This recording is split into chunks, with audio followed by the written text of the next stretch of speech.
We are just few days away from your audit and assurance examination. I know that you might be feeling very nervous, but today let me remind you of how much you already know and how you can enter the examination with strategy, confidence, and control. This session is your final boost, mentally and tactically. Let's do it together. Hello everyone, welcome back to my channel. My name is Norin Khatri and today I'm going to tell you everything you need to know before entering your examination hall to give your audit and assurance examination. First thing first, you need to know that you are ready.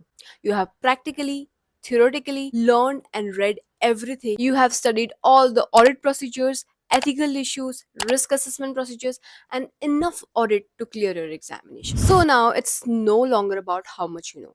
It's about how smartly you apply what you know. And here is something very powerful. The examiner is not testing your memory. They're testing your understanding, common sense, and how well you can apply all the concepts which you learned during your syllabus. Okay, now let's talk about how to approach your audit examination. Time management is everything. Do not spend more than 1.8 minute per mark. You have solved enough mocks and you practiced enough in order to manage your time well.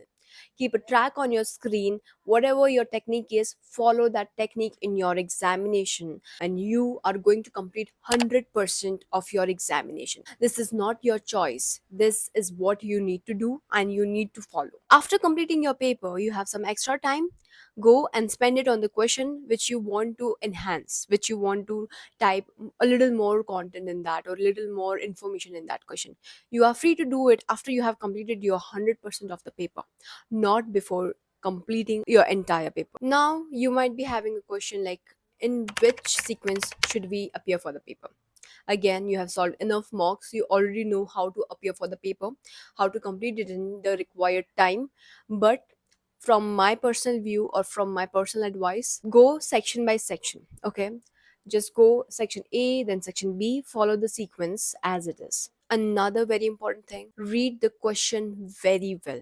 Read the requirement very well. One mistake which you are not going to do is reading half requirement or just assuming what the examiner is asking. You need to read the requirement fully, or you can even read it twice, because after reading the requirement you will know exactly what the examiner is asking you and what he wants you to answer, and after that only you will start writing your answer. After correcting your mocks, I just told you one thing, that you need to work upon your presentation, because if you make the life of examiner easy, he is going to make your life easy. You need to work upon your presentation. You are not going to mess up with your questions, how you are presenting them, because if you are giving correct information but still if it is not presented properly, then you won't be getting enough marks or the marks which you should be getting for that question. So guys, please use heading properly, give enough space, and make it look presentable. Use the information which is given by the examiner wisely. If something is given in the question, then you know that it has some significance. It must be used while answering. For example, if some figures are given, then you are going to produce some analytical procedures in your answer so that it is more answer specific or case study specific. You are going to use name of that entity in your answers so that the examiner won't think that you wrote learned and you just typed the procedures as it is. No, you are going to make it entity specific. You are going to write the name of the entity. I have already told you all this in our mock examination series. I have already given all these advice and you have followed it very well.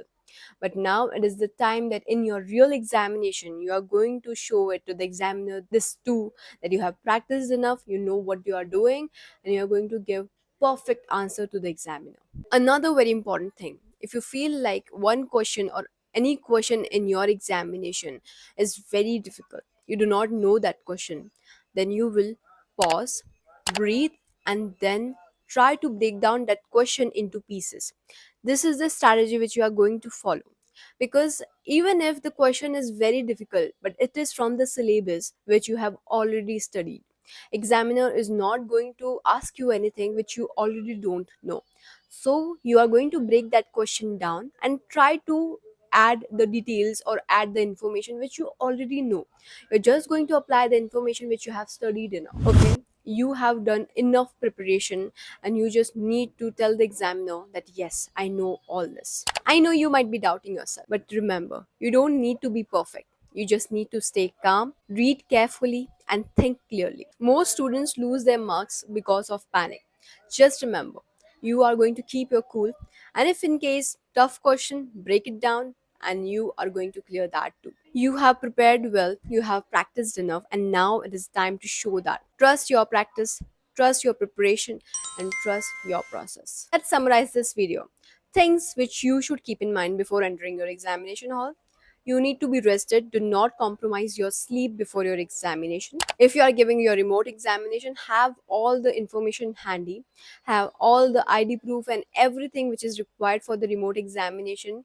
And another thing, please check your webcam, microphones, and all the things so that you do not face any sort of technical issue during your examination. Read every question slowly, read requirement properly, and then answer. Move on. Even if you are stuck, don't let one question ruin your whole paper. And yes, please stay hydrated, eat well, and take very good care of yourself. You need to be healthy in order to give 2000% in your examination. Yes, final words. Every ACC affiliate, every ACCA member sat where you are. They also felt nervous, and guess what? They got through it, and so will you. Go into that examination room not with fear, but with purpose, not with confusion, but with clarity, not with overconfidence, but with confidence. You have got this, and soon you will be adding another paper in your success list. All the very best and conquer double A.